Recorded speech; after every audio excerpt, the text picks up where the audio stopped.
Para o trabalho da disciplina de Introdução à Otimização do curso de Ciência da Computação da FAGOC, falaremos sobre o que é e como funciona o algoritmo do plano de corte.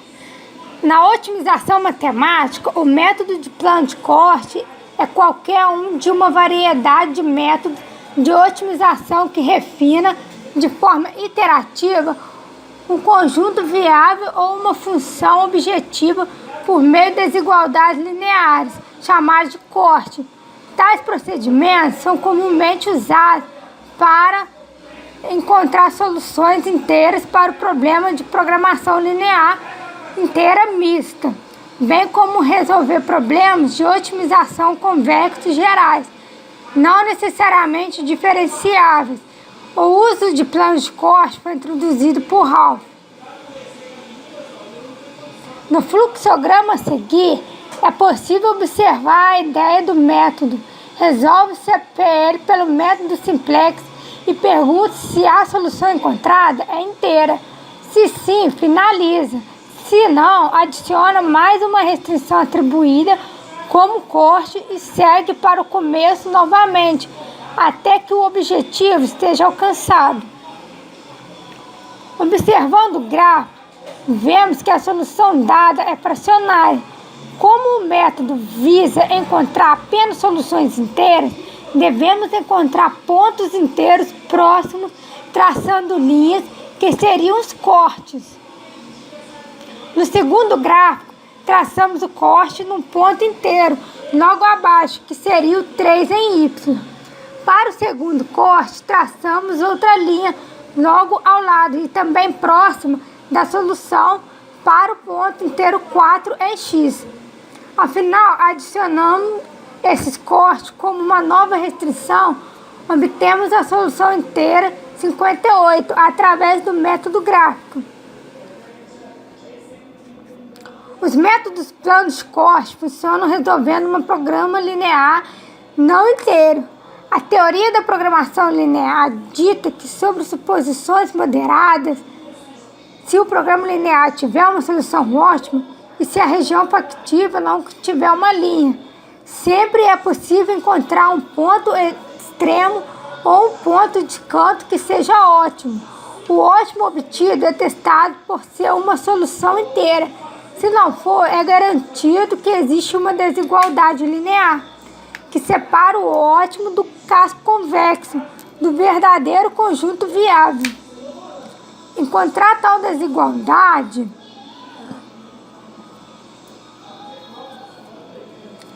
é o problema da separação, e tal desigualdade é um corte. Um corte pode ser adicionado ao programa linear desenvolvido pelo simplex. Então, a solução não inteira atual não é mais viável. Esse processo é repetido até que uma solução inteira ótima seja encontrada. Planos de corte foram propostos por Ralph na década de 50 como método para resolver a programação inteira e problemas de programação inteira mista. No entanto, a maioria dos especialistas, incluindo o próprio Ralph, considerou-os impraticáveis devido à instabilidade numérica, bem como ineficaz, porque muitas rodadas de corte eram necessárias para avançar na solução.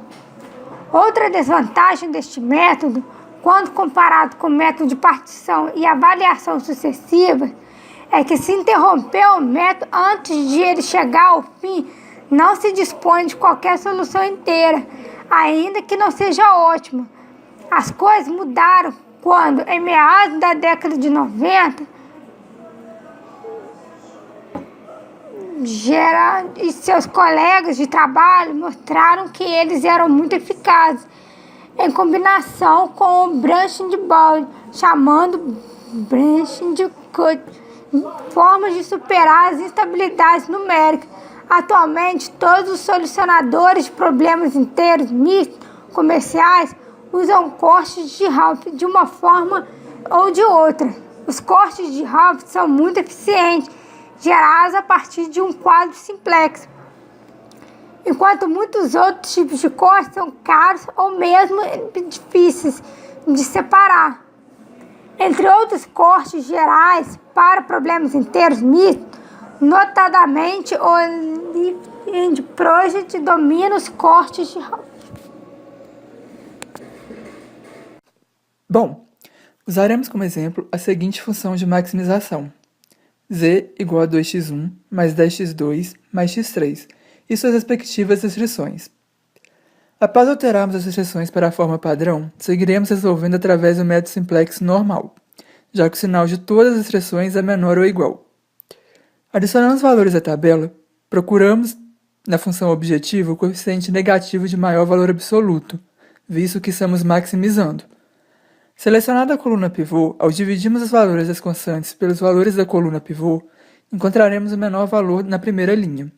Portanto, a variável que entrará na base será o x2 e a variável que sairá será S1.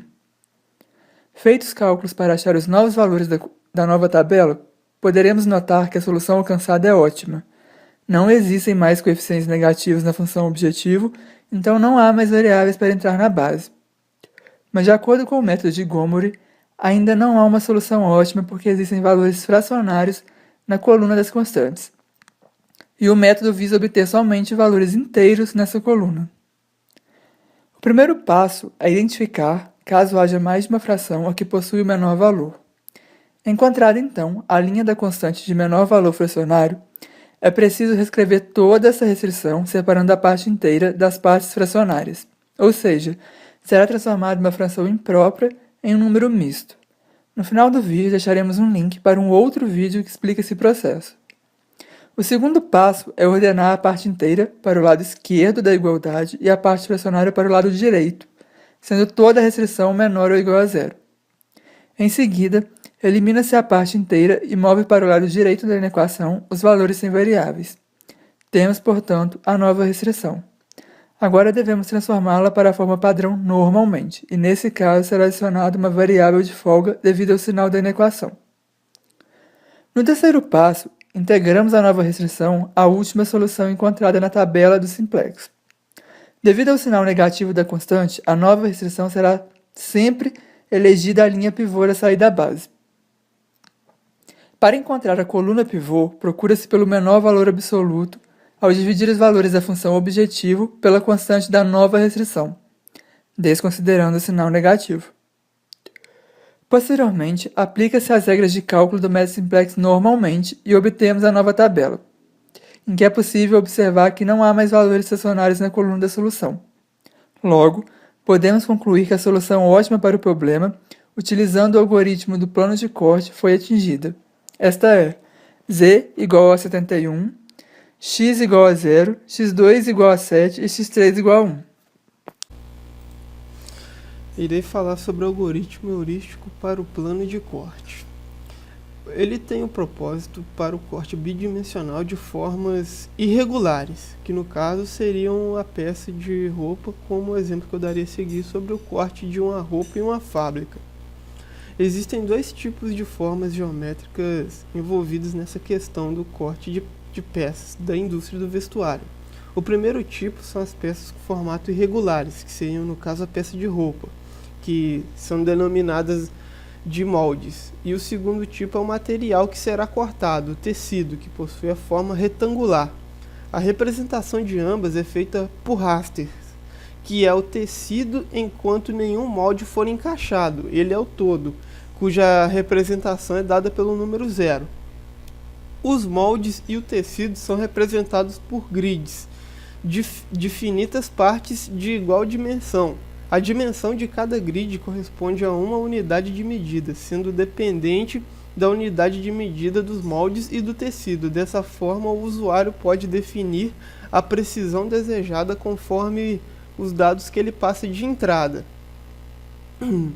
Depois do molde posicionado sobre o tecido, o algoritmo trabalha. Ele consiste em identificar o molde sobre a peça a ser cortada, de forma que toda a faixa do molde é representada pelo número 1, cujo não é possível colocar uma medida numérica sobre ele. Ele sempre fica do lado de fora do negócio. Para que o corte do molde seja feito, insere-se grids no molde, utilizando as medidas de largura, comprimento e tal. Através dos grids é criado um retângulo em cada parte dele. Todo modelo fica recoberto de retângulos, a quais é feito o mapeamento do molde. Os grids que estão coincidindo com as linhas são identificados pelo número 1.